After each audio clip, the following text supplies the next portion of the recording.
Hello students, welcome to my channel. भाई देखो, हम करने जा रहे हैं इसमें यूनिट फर्स्ट नवंबर 2018 का क्वेश्चन पेपर क्वांटम मैकेनिक्स का। ठीक है, बीएससी फिफ्थ सेमेस्टर के लिए। तो देखो क्वेश्चन नंबर फर्स्ट, भाई ये इंपॉर्टेंट क्वेश्चन होंगे बिकॉज हम लास्ट ईयर के क्वेश्चंस कर रहे हैं। तो देखो फर्स्ट क्वेश्चन है, what is quantum effect. Quantum effect क्या होता है? Derive an expression for the change in wavelength of a photon after scattering from an electrons. ठीक है, हम क्वांटम इफेक्ट के बारे में पढ़ेंगे। इसमें हम पढ़ेंगे क्वांटम इफेक्ट के बारे में। ठीक है, देखो क्वांटम इफेक्ट में क्या होता है, सबसे पहले तो हमें ये समझने की ज़रूरत होती है। सबसे पहले हम ये समझेंगे कि क्वांटम इफेक्ट में होता क्या है, उसके बाद में हम इसके थ्योरी के बारे में पढ़ेंगे। देखो हमारे पास एक इलेक्ट्रॉन है यहाँ पे, जो कि इलेक्ट्रॉन कहाँ पे है? रेस्ट पे है ये इलेक्ट्रॉन। ठीक है, हमारे पास ये इलेक्ट्रॉन है, ये इलेक्ट्रॉन कहाँ पे है? इलेक्ट्रॉन एट रेस्ट पे है। ठीक है, हमारे पास एक इंसिडेंट फोटोन आएगा यहाँ से। हम बोल सकते हैं इसको इंसिडेंट फोटोन आता है हमारे पास यहाँ पे। इंसिडेंट रेडिएशन, इंसिडेंट रेडिएशन बोल सकते हैं, या हम बोल सकते हैं कि हमारे पास क्या आता है यहाँ पे? इंसिडेंट फोटोन आता है। ठीक है, ये हमारे पास क्या है? रेस्ट पे है। ठीक है, ये इंसिडेंट फोटोन यहाँ से मूव करते हुए यहाँ पे आ रहा है। ये चीज़ रेस्ट पे है। देखो कोई भी चीज़ रेस्ट पे है, अगर हम उसके ऊपर, जैसे यहाँ पे कोई बॉल है वो रेस्ट पे है, अगर हमने उसके ऊपर फोर्स अप्लाई करेंगे तो वो क्या हो जाएगी? मूव करेगी। ठीक है, बट हमने माना कि हमारे पास यहाँ पे क्या, एक मिट्टी है जैसे कि, ठीक है, मिट्टी है, मिट्टी का एक गोला सा बना दिया हमने। ठीक है, हमने उस पर फोर्स लगाया। ठीक है, इसको थोड़ा पानी मिला के गोला बना रखा है, इसका कभी बोलो मैम इससे तो मिट्टी से कुछ बनेगा ही नहीं। ठीक है, तो देखो हमने ये है, इस पर हमने क्या लगाया? फोर्स लगाया इस पर। तो क्या हो सकता है? ये हो सकता है कि यहाँ पे बिखर जाए, स्कैटर हो जाए, और कुछ पार्ट क्या हो, इसका आगे मूव भी हो जाए। जैसे हाफ इस पर स्कैटर हो जाए और हाफ क्या हो जाए? मूव भी हो जाए। इतनी बात समझ आ गई होगी अगर हम किसी फोर्स लगाते हैं। तो देखो ये पार्टिकल एट रेस्ट पे है। ठीक है, एक इंसिडेंट रेडिएशन आती है इसके ऊपर। ठीक है, देखो यहाँ पे इलेक्ट्रॉन है रेस्ट पे, इलेक्ट्रॉन रेस्ट पे है, तो इसका क्या होगा? ये इलेक्ट्रॉन कुछ पार्ट तो इसका क्या होता है? रिकॉइल हो जाता है इलेक्ट्रॉन। क्या हो जाता है? ये रिकॉइल होता है इलेक्ट्रॉन यहाँ से, मतलब मूव करता है, रिकॉइल करता है। ठीक है, और यहाँ पे क्या होता है? ये स्कैटर हो जाता है फोटोन।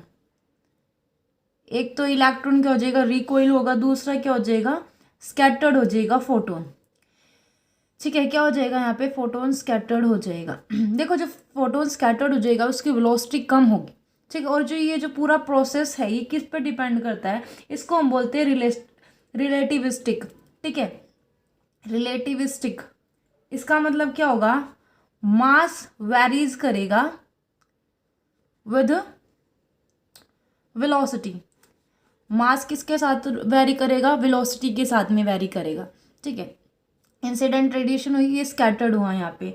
ठीक है, यहाँ पे अब देखो इतना आपको समझ आ गया। जो रेस्ट ऑफ इलेक्ट्रॉन्स है यहाँ पे, ये जो यहाँ पे एनर्जी होगी इस रेस्ट, जब रेस्ट पे इलेक्ट्रॉन, एनर्जी किसकी है? इसकी एनर्जी है m0 c² है इसकी एनर्जी, जब इलेक्ट्रॉन वहाँ पे है, रेस्ट पे है। जब ये रिकॉइल हुआ तो ये कितना हो गई? mc² हो गई। रिकॉइल क्या हो गई? mc², और जो इसकी मास विद वेलोसिटी mv इसका चल रहा है। यहाँ पे क्या हो रहा है? स्कैटर्ड हो गई। तो जब स्कैटर्ड होती है इस पे, तो हमारे पास क्या आ रहा है? H V dash.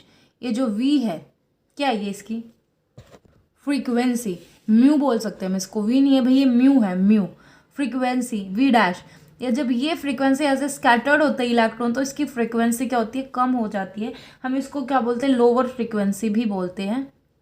किसको बोलते हैं? ये म्यू डैश को, सिर्फ ये एच नहीं लेंगे इसमें, म्यू डैश लेंगे हम इसको। और जब ये यहाँ पे इंसिडेंट फोटोन था, जब क्या था? ये एच म्यू। ठीक है, इतनी बात अगर आपको ये डायग्राम समझ आ गया तो हम पूरी थ्योरम को अच्छे से समझ सकते हैं। ठीक है, ये इजीली जैसे कि जो था मैंने वो आपको बता दिया। अब इसकी थ्योरी के बारे में पढ़ेंगे। ठीक है, अब आपको पूरा प्रोसेस समझ आ गया कि भाई हमने इसमें क्या क्या चीज़ कर रखी है। ठीक है, अगर आपको ये समझ में आ गया तो आप इसकी थ्योरी को ईजिली लिख सकते हैं। देखिए, थ्योरी ऑफ क्वांटम स्कैटरिंग की थ्योरी के बारे में पढ़ेंगे। हमने क्या किया भाई? एक्स रे फोटोन लिया और frequency V, incident upon a free electron at rest. ठीक है, हमने क्या किया था भाई? फ्री इलेक्ट्रॉन ही लिया था रेस्ट पे। ठीक है, during collision, it imparts a part of its energy to the electron setting it into motion. The scattered light quantum photon has a smaller energy and hence a smaller frequency.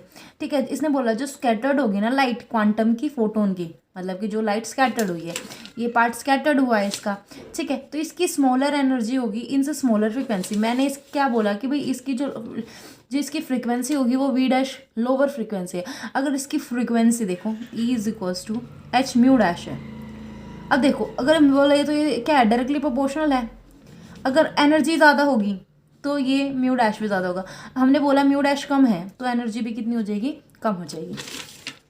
इतनी बात समझ आ गई होगी। देखो let the collision be relativistic, मतलब कि मास varies with velocity. अगर mass change हो रहा है तो साथ में वेलोसिटी भी क्या हो रही है, वेलोसिटी भी चेंज हो रही है, ठीक है। The incident photon possesses energies as well as momentum, ठीक है। जो इलेक्ट्रॉन्स होगा वो एनर्जी भी पोसेस करता है, ठीक है, और क्वांटम मोमेंट भी होगा उसमें, ठीक है। Whereas the electron is suppose to be initially at rest, अभी पता है हमारा जो इलेक्ट्रॉन था वो क्या था, रेस्ट पे था, एंड फ्री बिफोर कोलिजन, और कोलिजन होते के साथ ही वो फ्रीली हो गया, फ्री हो गया वो, ठीक है। During collision a part of energy of incident photon is imparted to the electrons while is recoiled with the velocity v। M V लिखा मैंने, वेलोसिटी v के साथ वो क्या कर रहा है, मूव कर रहा है। और जो स्कैटर्ड फोटोन होगा वो मूव करेगा reduced energy and hints lower frequency v dash. अब देखो मैंने आपको ये समझाया तो आपको ये इजीली समझ आ गया होगा, बिकॉज जो मैंने इसमें बताया हमने सिर्फ वो थ्योरेटिकल पोर्शन में लिखा। अगर आपको कोई डाउट हो तो मेरे से पूछ लेना, ठीक है। देखो after collision let the scattered photon and recoil electrons make angle phi and theta. देखो भाई फाई एंड थीटा एंगल भी बनाएंगे साथ में, मैंने बताया नहीं आपको।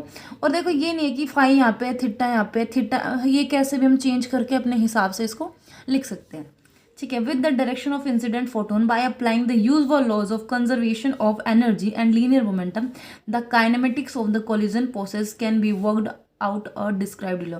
अब हम निकालेंगे भाई इसकी एनर्जी बिफोर कोलिजन कितनी एनर्जी होगी, ठीक है, कैसे क्या रहेगा उसके बारे में भी हम पढ़ेंगे इसमें, ठीक है। इतना आपको क्लियर हो जाना चाहिए। अब देखो यहाँ पे हमें क्या निकालनी है, बिफोर कोलिजन और आफ्टर कोलिजन हम मोमेंटम निकालेंगे, एनर्जी निकालेंगे इलेक्ट्रॉन्स की, ठीक है। अब देखो पहले हम निकालते हैं बिफोर कोलिजन। पहले तो इलेक्ट्रॉन कहाँ था, रेस्ट पे था, when electron at rest. Electron पहले किस पे था, रेस्ट पे था, ठीक है। और आपके एग्जाम्स आने वाले हैं तो आप इस वीडियो की थोड़ी स्पीड बढ़ा के भी देख लेना, ठीक है। देखो जो एनर्जी थी इंसिडेंट फोटोन के, इंसिडेंट फोटोन जो फोटोन इंसिडेंट कराया था, देखो ये उसकी एनर्जी कितनी थी, एच म्यू एनर्जी थी, इंसिडेंट जो फोटोन किया कराया था हमने, ठीक है। और जो रेस्ट एनर्जी थी, rest energy of electron, electron की एनर्जी एट रेस्ट पे कितनी थी, M naught C square, M naught C square. M naught क्या है, रेस्ट मास ऑफ इलेक्ट्रॉन, ठीक है। तो देखो the momentum of the incident photon, जो मोमेंटम होगा, momentum of the incident photon, क्या मोमेंटम होगा, वो होगा एच वी अपॉन में ई, एच वी अपॉन में सी। देखो अब ये एच वी अपॉन में सी कैसे आया इसके बारे में पढ़ेंगे। ये क्या है, momentum of the incident photon है, ये एच वी अपॉन में सी आएगा, कैसे आएगा ये देखो। देखो एनर्जी कितनी होती है, एच वी, ठीक है, एनर्जी कितनी है, एच वी, किसके इक्वल है ये, एम सी स्क्वेयर के इक्वल है, किसके इक्वल है, एम सी स्क्वेयर के इक्वल होती है एनर्जी, आपने पढ़ा होगा। एनर्जी क्या होती है, एच वी नहीं है, सॉरी ये म्यू है, म्यू, एच म्यू किसके इक्वल होगी, एम सी स्क्वेयर के इक्वल होगी। तो देखो H mu is equals to M, C square को हम दो बार सी करके लिख सकते हैं। ये देखो ये एम सी है, ये क्या बन रहा है हमारे पास, बन रहा है हमारे पास, ये बन रहा है मोमेंटम, ये क्या बन रहा है हमारे पास, मोमेंटम बन रहा है। तो हम H mu is equals to P C, ठीक है। पी इज इक्वल्स टू कितना आ जाएगा, यहाँ पे आ जाएगा एच म्यू बाय में सी आ जाएगा। ये आपकी बुक में नहीं दे रखा तो आप इसको नोट कर लेना साथ साथ, ठीक है। मतलब कि जहाँ बिफोर कोलिजन के पास आपकी बुक के पास नहीं लिखा हुआ है तो आप इसको साथ साथ नोट कर लेना कि हमारे पास मोमेंटम एच वी अपॉन में सी कैसे आया है, ठीक है। अब देखो जो इलेक्ट्रॉन है वो रेस्ट पे है, इलेक्ट्रॉन एट रेस्ट, तो क्या होगा, जो मोमेंटम होगा, momentum of electron is zero हो जाएगा, ठीक है, कितना हो जाएगा, 0 हो जाएगा। ये हमने किसके लिए पढ़ा, बिफोर कोलिजन के लिए पढ़ा। अब मैं आफ्टर कोलिजन के लिए बताऊंगी आपको। देखिए यहाँ पे आफ्टर कोलिजन, देखो आफ्टर कोलिजन के बाद में क्या हुआ, जो एनर्जी थी ऑफ स्कैटर्ड, देखो स्कैटर्ड में याद रखना, स्कैटर्ड फोटोन में क्या हो गई थी, जो हमारे पास फ्रिक्वेंसी कम हो गई थी, तो कितना आ गया था, एम न्यू डैश आ गया था हमारे पास में। अब देखो जो मोमेंटम ऑफ स्कैटर्ड फोटोन होगा, स्कैटर्ड फोटोन का मोमेंटम कितना हो जाएगा, एच वी डैश बाई में सी, जैसे हमने अभी निकाला वैसे ही निकालेंगे। कैसे, H V dash is equals to M C square, that is H V C dash is equals to M C, और साथ में सी ये पी बन जाएगा, that H mu dash upon में सी आ जाएगा ये। ठीक है, ये हमने ऐसे निकाला है momentum of scattered photon and energy of scattered photon. इतनी बात क्या होगी, क्लियर हो गई होगी आपको। और देखो जो द मोमेंटम है, momentum of recoil electron, recoil electron का मोमेंटम कितना था, एम वी था। देखो जो रिकॉइल इलेक्ट्रॉन था उसका मोमेंटम कितना था, एम वी आ रहा था उसका मोमेंटम। तो हमने ये सारी चीज़ें क्या की, यहाँ पे नोट की। वी क्या है, V is the velocity, V is the velocity of electron after collision. देखो इतनी बात क्लियर हो गई होगी आपको कि रिकॉइल इलेक्ट्रॉन्स कितने आ गए। देखो जो टोटल एनर्जी होगी, total energy of recoil electron, मतलब इंक्लूडिंग किसको इंक्लूड किया हमने, रेस्ट एनर्जी को।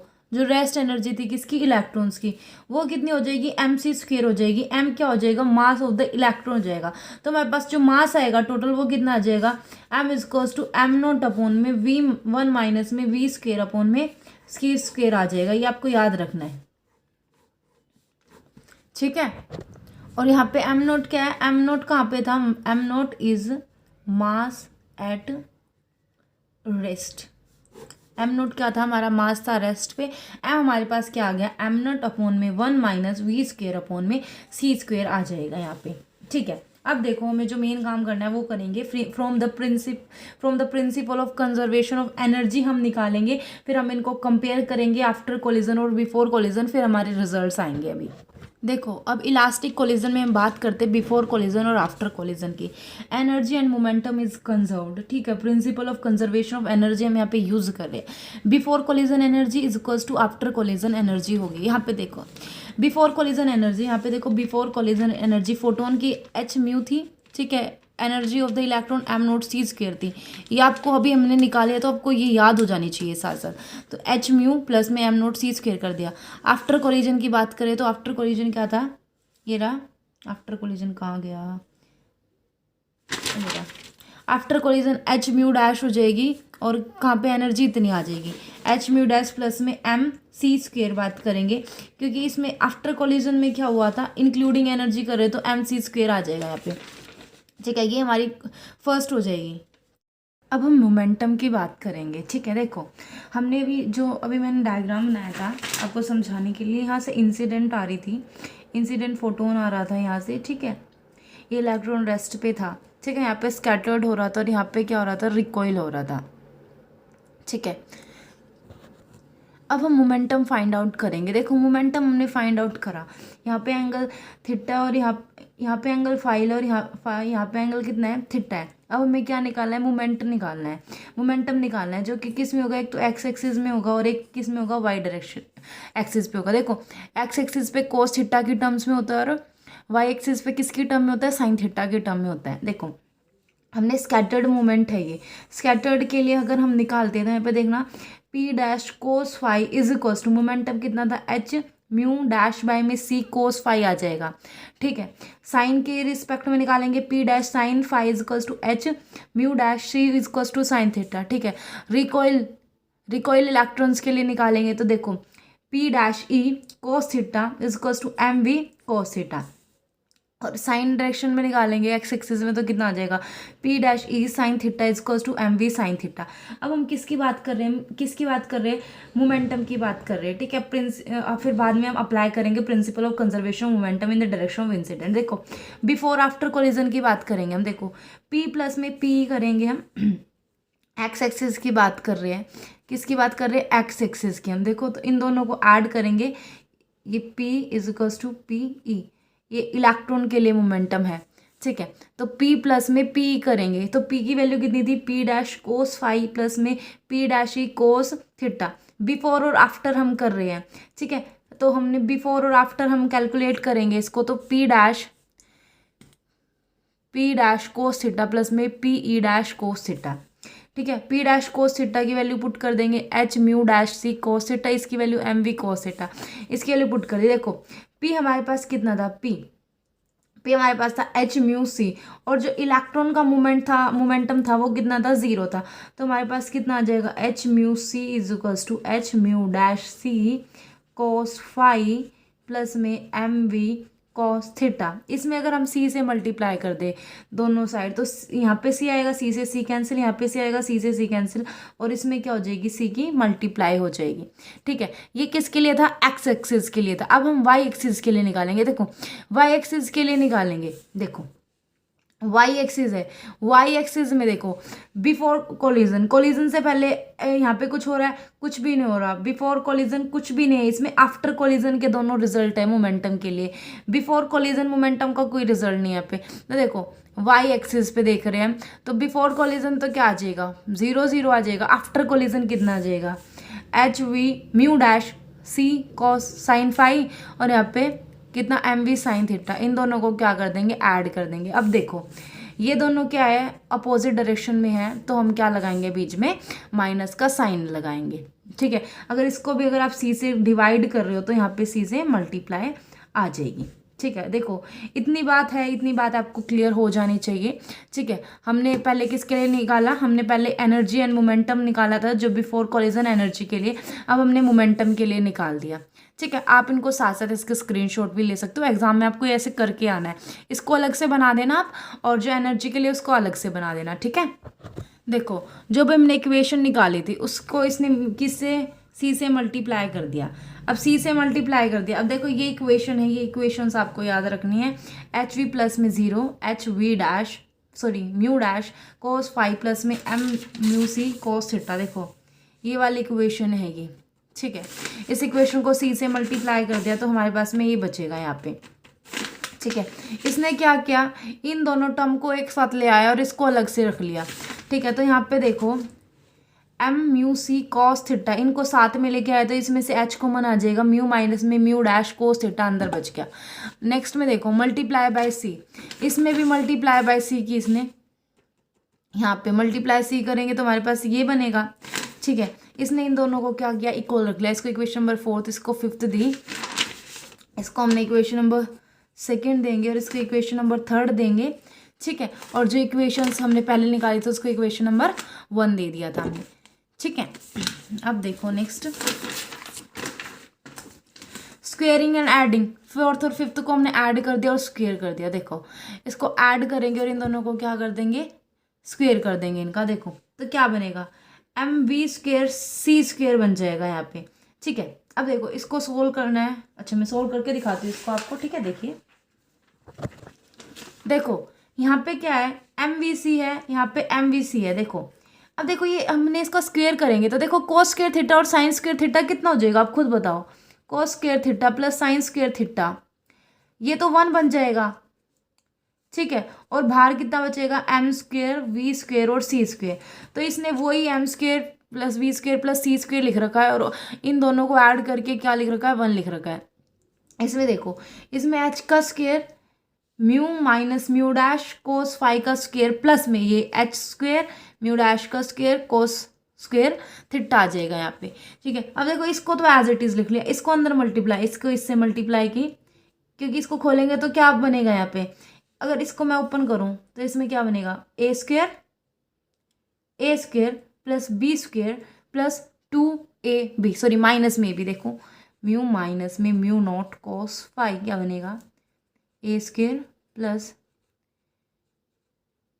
B square minus 2ab।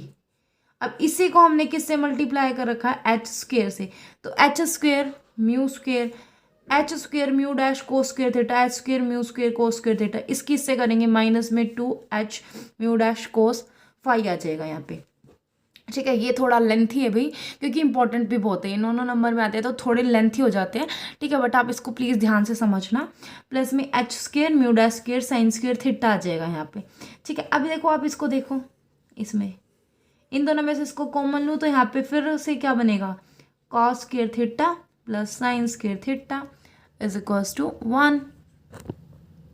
ठीक है, 1 के इक्वल हो जाएगा यहाँ पे भाई। अब देखो ये बचेगा इसमें, यहाँ पे ये बच गया। ठीक है, और ये बचेगा यहाँ पे और ये बच जाएगा। ओके, अब देखो M square plus V square plus C square, इसमें से क्या क्या एस स्क्वेयर कॉमन ले लिया यहाँ पे, म्यू डैश स्क्वेयर प्लस में म्यू डैश बच गया और माइनस में बच गया यहाँ पे। अब देखो बाय इक्वेशन फर्स्ट में ये था कि M C square equals to H mu minus में म्यू डैश प्लस में एम स्क्वेयर एम नोट सी स्क्वेयर है हमारी इक्वेशन नंबर किसमें, फर्स्ट इक्वेशन में बोला इसने। ठीक है, देखो ये रही हमारी इक्वेशन नंबर फर्स्ट, अभी जो हमने निकाली थी वही इक्वेशन है। अब देखिए इसमें इतना हो गया हमारे पास में, हमने ये इक्वेशन लिख ली। अब स्क्वेयरिंग करेंगे बोथ साइड, इसमें भी स्क्वेयर करेंगे, एम स्क्वेयर सी स्क्वेयर करेंगे तो 4 बन जाएगा, इसमें एच स्क्वेयर करेंगे, इसका स्क्वेयर करेंगे, फिर वही फॉर्मूला खुलेगा a square plus B square minus 2ab m nought square CH4, यहाँ पे ये बन जाएगा। ठीक है, एक मिनट, यहाँ पे देखो पहले इसने इसका डायरेक्ट स्क्वायर लिख रखा है। अब इसमें देखो H we mu minus mu dash plus में एम नॉट सी स्क्वायर का स्क्वायर ले रखा है, इसका स्क्वायर एज इट इज हो गया, इसका हमने स्क्वायर करा, इसका स्क्वायर कर दिया प्लस में, अब इसका स्क्वायर करेंगे। देखो पहले हमने क्या किया है, पहले हमने ऐसे खोला है कि देखो कंप्लीट का स्क्वायर करेंगे तो पहले इसको एज अ टर्म ए लिया है, इसको एज अ टर्म बी लिया है, मतलब कि ए का स्क्वायर प्लस बी का स्क्वायर। ठीक है, फिर लिया है प्लस 2ab। ओके, समझ रहे होंगे आप, इसको ए लिया इसको बी लिया फिर सोल्व किया है। अब देखो इक्वेशन नंबर 7 में से इक्वेशन नंबर 6 को क्या किया, माइनस किया। इक्वेशन नंबर 7 को किस में से 6 में से माइनस करेंगे हम, तो हमारे पास देखो ये आएगा, टर्म आएगी। मैं इक्वेशन नंबर 6 और 7 लिख लेती हूँ, एक बार नोट कर लेती हूँ। देखो इक्वेशन नंबर 7 ये बनी थी, इक्वेशन नंबर 6 ये बनी थी हमारे में। देखो यहाँ पे एम का स्क्वायर है, यहाँ पे एम की 2 है, वी स्क्वायर है, सी स्क्वायर है, यहाँ पे सी की 4 है। अब एच स्क्वायर है, एच स्क्वायर से एच स्क्वायर कॉमन तो नहीं आएगा भाई, क्योंकि इसमें एच स्क्वायर नहीं है करके। ठीक है, देखो इसको आप इन दोनों इक्वेशंस को खुद सोल्व करोगे, इनको माइनस आप करोगे, वरना हमारा जो ये लेंथी हो जाता है बहुत ज़्यादा।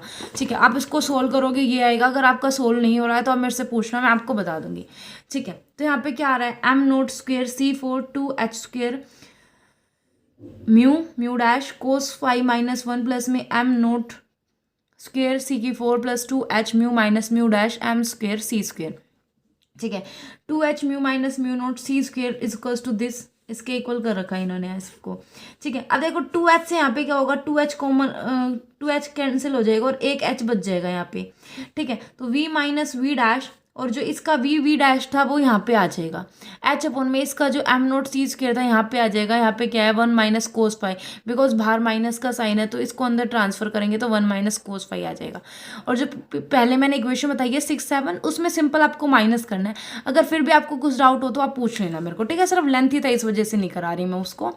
ठीक है, अब देखो इसको करेंगे, इसको अब सोल्व करेंगे हम, तो हमारे पास क्या बनेगा, 1 अपॉन में v1 माइनस 1 अपॉन में v, क्योंकि इस म्यू को एक बार इसके नीचे रखा, एक बार इसके नीचे रखी, इसकी करेंगे तो म्यू से म्यू कट जाएगा, 1 अपॉन में म्यू डैश बचेगा। अगर इसके नीचे रखेंगे इसको करके तो म्यू डैश से म्यू डैश कट जाएगा, 1 अपॉन में म्यू बच जाएगा, equals to this equal to this आ जाएगा। ठीक है, अब हम पुट करेंगे, पुट क्या करते हैं, lambda is equals to c/v। ठीक है, लैम्बडा क्या होता है, फ्रिक्वेंसी होती है, नहीं फ्रिक्वेंसी होती है, लैम्बडा वेवलेंथ होती है। ठीक है, अब देखो इसकी जगह ये पुट करेंगे तो इसमें ये आ जाएगा, इसकी जगह सिर्फ हमने ये पुट किया है कि भाई जो म्यू डैश था उसकी जगह हमने c/v पुट करेंगे। ठीक है, तो हमने इसकी जगह पुट कर दिया वैल्यू निकाल के। अब देखो इसको करेंगे तो क्या आ जाएगा, सी कॉमन ले लिया, मतलब ए की जगह रख लिया इसको, ठीक है। तो ये एच डैश अपॉन में अल्फा अपॉन में c equals to h c square equals to 1 minus cos alpha हमारे पास यहाँ पे आ जाएगा, ठीक है। अब एक सी से एक सी कैंसिल हो जाएगा, दो सी है यहाँ पे, एक सी से एक कैंसिल हो जाएगा, तो यहाँ पे कुछ नहीं बचेगा। अब जो ये आ रखा है ये क्या है, डेल्टा, मतलब क्या बोल सकते हैं हम, चेंज इन वेवलेंथ है ये, ठीक है। अब delta lambda does not depend on frequency, ये क्या करेगा, फ्रीक्वेंसी पे डिपेंड नहीं करेगा। ये आपको लिखने हैं रूल्स कि भाई ये इस पे डिपेंड नहीं करेगा। देखो हमने क्या किया, लैम्बडा की जगह सी बाय म्यू पुट किया बस, ठीक है। फिर यहाँ से वैल्यू निकाली, म्यू की वैल्यू अगर मैं यहाँ से निकालूंगी तो म्यू की वैल्यू कितनी आ जाएगी, सी बाय लैम्बडा आ जाएगी म्यू की वैल्यू यहाँ से, ठीक है। अब देखो ये अपोजिट है तो सी बाय लैम्बडा की जगह लैम्बडा अपोन में सी रखेंगे, अगर इसमें डैश लगा हुआ है तो इसमें भी डैश लगा देंगे, ठीक है। अब हमने क्या लिखा है, यहाँ पे लिखा है lambda dash minus lambda is equals to C that is H M note C square और 1 माइनस कोस फाई, एक सी से एक सी कट गया, तो यहाँ पे ये बच गया lambda dash minus lambda is equals to h M note c, और ये जो है डिफरेंस है जिसको हम डेल्टा लैम्बडा बोलें। डेल्टा लैम्बडा डिपेंड नहीं करेगा फ्रीक्वेंसी पे, इंडिपेंडेंट होगा नेचर ऑफ स्कैटर्ड के, डिपेंड करेगा किस पे, फाई पे, मतलब कि जो ये कोस के साथ ये एंगल 11 माइनस कोस अल्फा, इस पे ये डिपेंड करेगा, ठीक है।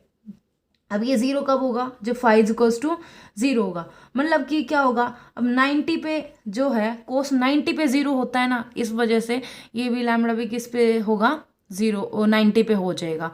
क्वांटम वेवलेंथ के बारे में हम इसको पढ़ रहे हैं। अब ये डेल्टा लैम्बडा किसके इक्वल आ जाएगी, एच अपॉन में एम नोट सी के इक्वल आ रखी है यहाँ पे, ठीक है।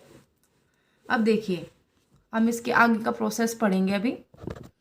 तो देखो हमारे क्वेश्चन में क्या था, लास्ट तक हमारे क्वेश्चन में हमें पढ़ना था कि हमें देना था भाई चेंज इन फ्रीक्वेंसी निकालना है जब स्कैटर्ड हो फोटोन से, ठीक है। तो देखो हमने यहाँ तक इसको प्रूव कर दिया है,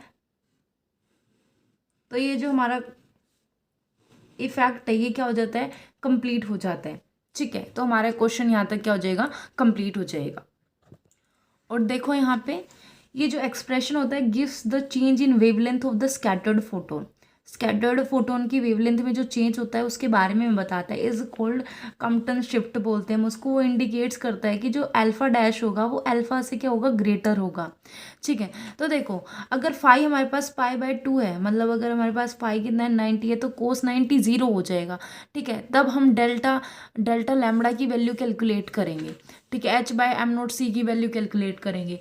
फिर हम किसके लिए कैलकुलेट करेंगे कि five equals to zero then cos alpha is equals to 1 पे, ठीक है। तब हम इसकी वैल्यू कैलकुलेट करेंगे, फिर five equals to 180 cos alpha is equals to -1, इस पे हम इसको कैलकुलेट करेंगे, ठीक है। देखो इसमें क्या था, अगर 90 है तो कोस जीरो होगा, अगर फाइव जीरो है मतलब एंगल जीरो है तो कोस कितना हो जाएगा, 1 हो जाएगा, 180 पे कितना हो जाएगा, -1 हो जाएगा। तो हमें वैल्यू पुट करके क्या करना है, इसको कैलकुलेट करना है, ठीक है। उसके बाद में ग्राफ आता है हमारे पास यहाँ पे वेरिएशन ऑफ डेल्टा लैम्बडा का with angle of scattering of photon के साथ में, ठीक है। यहाँ पे क्या ले रखा है, डेल्टा लैम्बडा अपॉन में लैम्बडा सी, यहाँ पे कितना है पाई बाय 2 है, फिर पाई है, फिर फाई तक चल रहा है, ये वेरिएशन होगी इसके एंगल में, ठीक है। तो हमारा ये जो क्वांटम इफेक्ट है इसका क्वेश्चन क्या है, कंप्लीट हो चुका है, ये लास्ट ईयर में आ रखा है और बहुत इंपॉर्टेंट क्वेश्चन है, ठीक है। और ये जो है इफेक्ट बहुत ही ज़्यादा लेंथी जा चुका है बट बहुत इंपॉर्टेंट है, आप वीडियो की थोड़ी स्पीड इंक्रीज करके देख लेना, ठीक है। नाउ हम नेक्स्ट क्वेश्चन देखते हैं हमारा। भाई देखो नेक्स्ट क्वेश्चन क्या है, what is photoelectric effect, derive Einstein photoelectric effect equation and explain the laws of photoelectric emission with the help of equation. What is photoelectric effect? Derive Einstein photoelectric equation and explain the laws of photoelectric emission with the help of the equation। देखो photon के बारे में पढ़ेंगे भाई। सबसे पहले तो हमें पता होना चाहिए भाई फोटोन क्या होता है। देखो फोटोन क्या होता है, एक सिंपली बोले तो पैकेट ऑफ एनर्जी होता है, आपको पता है फोटोन पैकेट ऑफ एनर्जी होता है। एट रेस्ट पे फोटोन में क्या होता है, रेस्ट पे भाई there is no mass of photon, zero mass होता है फोटोन का रेस्ट पर, ठीक है।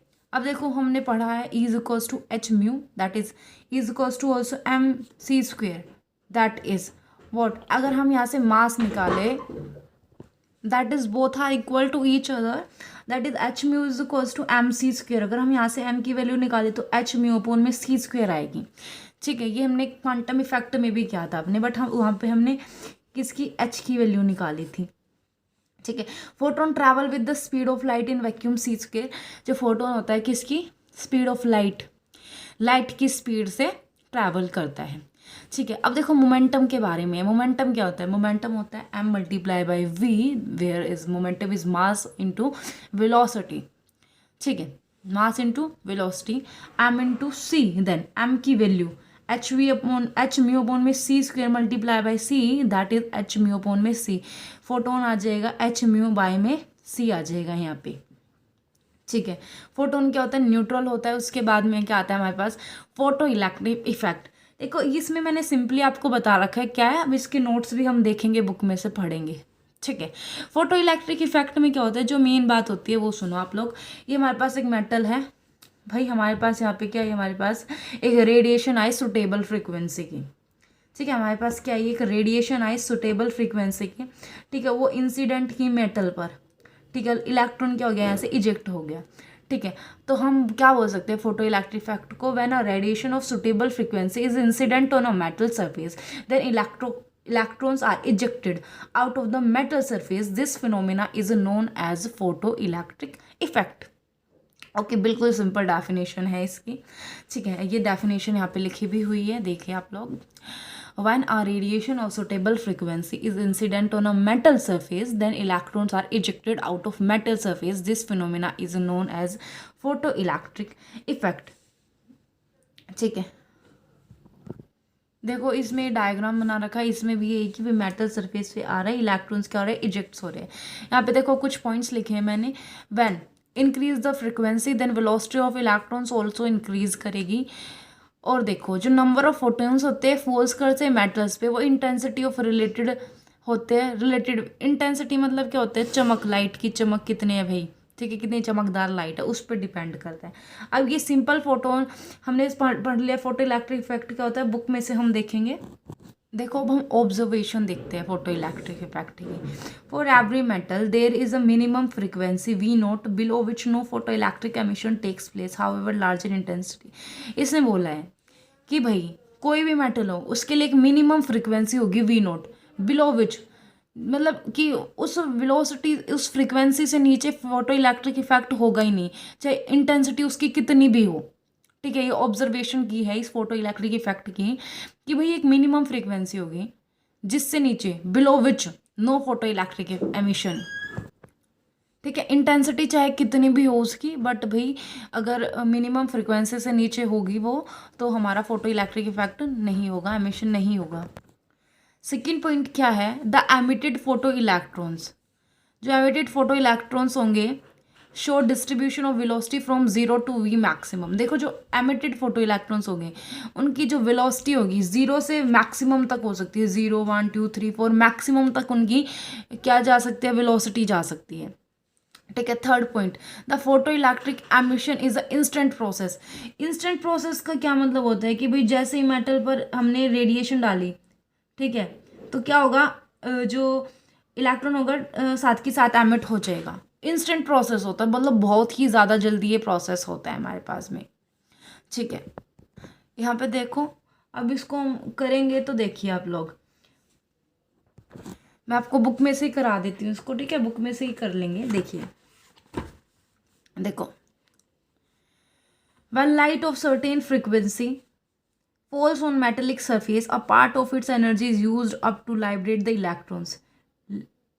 the electrons from the surface, known as work function, and the rest of energy is carried by the emitted electrons as their kinetic energy. The situation can be expressed in mathematically क्या आ जाएगी? h mu is equals to half mv square plus में क्या यहाँ पे phi note है। ठीक है, देखो phi naught is the work function of the emitted surface. Phi naught क्या है? वर्क फंक्शन है भाई। फाई नोट क्या है? वर्क फंक्शन है एमिटेड सरफेस। एंड ये क्या होगा? ये तो काइनेटिक एनर्जी हो जाएगी इलेक्ट्रिक इलेक्ट्रॉन्स की। ठीक है, द रेडिएशन क्वांटम और photon in such collisions interact with electron as light particle. The work function phi naught is related with the threshold frequency. देखो थ्रेशोल्ड फ्रीक्वेंसी क्या होती है ये समझ लेते हैं हम। देखिए threshold frequency, minimum frequency required for rejection, मतलब कम से कम थ्रेशोल्ड फ्रीक्वेंसी वो फ्रीक्वेंसी है, कम से कम फ्रीक्वेंसी कि भाई जो इजेक्शन ऑफ इलेक्ट्रॉन्स के चाहिए ही चाहिए, कि मेटल से इलेक्ट्रॉन्स का इजेक्शन हो जाए, उसको हम थ्रेशोल्ड फ्रीक्वेंसी बोलते हैं। अब देखो वर्क फंक्शन क्या होता है, energy required for to reach electrons from metal surface to the reach electrons from metal to the metal surface. अब देखो ये मेटल है, मेटल से मेटल सरफेस पर जो इलेक्ट्रॉन्स आ रहा है, जितनी एनर्जी उसमें चाहिए ना, हम उसको बोलते हैं वर्क फंक्शन। इसको हम किससे, एच म्यू नॉट से रिप्रेजेंट करते हैं। देखिए तो वर्क फंक्शन के लिए क्या किया इसने, थ्रेशोल्ड फ्रीक्वेंसी के लिए phi naught is equals to H mu naught हो जाएगा। मतलब कि हमने क्या पुट किया, इसकी जगह अब एच म्यू नॉट पुट करूँ मैं, that is H v is equals to H mu naught plus में हाफ एम वी स्क्वेयर हो जाएगा। यहाँ पे इन दोनों को अगर मैं साथ में ले लूँ तो क्या, इसमें से एच कॉमन लूँगी, वी माइनस वी नोट लूँगी, ठीक है, और ये कितना आ जाएगा, हाफ एम वी स्क्वेयर हो जाएगा यहाँ पे। ठीक है, इतनी बात क्लियर हो जानी चाहिए। ठीक है, नेक्स्ट देखो, the equation is called Einstein photo electric equation. हमें इसके बारे में बताना था, क्वेश्चन में पूछा गया है। ठीक है, which clearly explain the experiment observation as follows. अब ये अब हमें ऑब्जर्वेशन बताएगी। देखो, if the frequency of photon v is less than v naught, then half mv square kinetic energy of the photon electron is negative, which is an absorbed result, hence the emission of electron is not possible। मतलब कि v less नहीं होगी v not से। ठीक है, अब देखो, the kinetic energy half M we square और velocity of the photoelectric electrons depend on the frequency of incident radiation v and is completely independent of the intensity of the radiation. Intensity of the radiation पे क्या करेगी, depend नहीं करेगी। ठीक है, the number of electrons ejected per unit time depend upon the number of photons falling on the surface per unit area per second। by increasing intensity of light the number of photons in the incident radiation increase। अगर हम intensity of light को increase करते हैं तो number of photons जो incident हो रहे हैं रेडिएशन पे वो भी क्या हो जाएंगे, इंक्रीज होंगे। ठीक है, तो ये हमारा क्या था, फोटो इलेक्ट्रिक इफेक्ट था। ठीक है, अब देखो, photoelectric effect half M we square maximum depend on the frequency, velocity depend upon किस पे, फ्रीक्वेंसी पे डिपेंड करेगी। तो ये हमारा कंप्लीटली क्या था, फोटो इलेक्ट्रिक इफेक्ट था। Limitation of old quantum mechanics की हम लिमिटेशंस के बारे में पढ़ेंगे इसमें। देखिए, लिमिटेशन थ्योरी क्या है भाई, it could not explain the spectra of hydrogen molecules का स्पेक्ट्रा ये नहीं करता है explain. It could not provide any information of transition probability and intensity of spectrum line. ठीक है, इनकी भी इंफॉर्मेशन कोई प्रोवाइड नहीं करता ये। Could not process in which electron spin are involve, ये भी नहीं बताता कि भाई प्रोसेस में कौन सी स्पिन इलेक्ट्रॉन की यूज हो रही है। डिस्पर्सन ऑफ लाइट को भी एक्सप्लेन नहीं करती है quantum mechanics, old quantum mechanics. Could not explain non harmonic vibration of the system. ठीक है, अगर ये 5 आप ये पॉइंट लिखते हो तो 5 पॉइंट आपके लिए ये सुफिशेंट पॉइंट है लिमिटेशन, और ये मैंने बहुत इजीली, बिल्कुल सिंपल से पॉइंट है जिनको आप लिख के आ सकते हो। ठीक है, इसका आप स्क्रीनशॉट भी ले सकते हो। तो हमारे क्वेश्चन थे जो ये हमारे आ रखे हैं नवंबर 2018 में। सारे क्वेश्चंस बहुत ही ज़्यादा इंपॉर्टेंट है। वीडियो थोड़ी ज़्यादा लेंथी बन चुकी है, बट आप वीडियो की थोड़ी स्पीड बढ़ा के उसको देख सकते हो। और अगर आपको वीडियो अच्छी लगती है तो भाई वीडियो को लाइक कीजिए, शेयर करिए और चैनल को सब्सक्राइब करिए। Thanks for watching.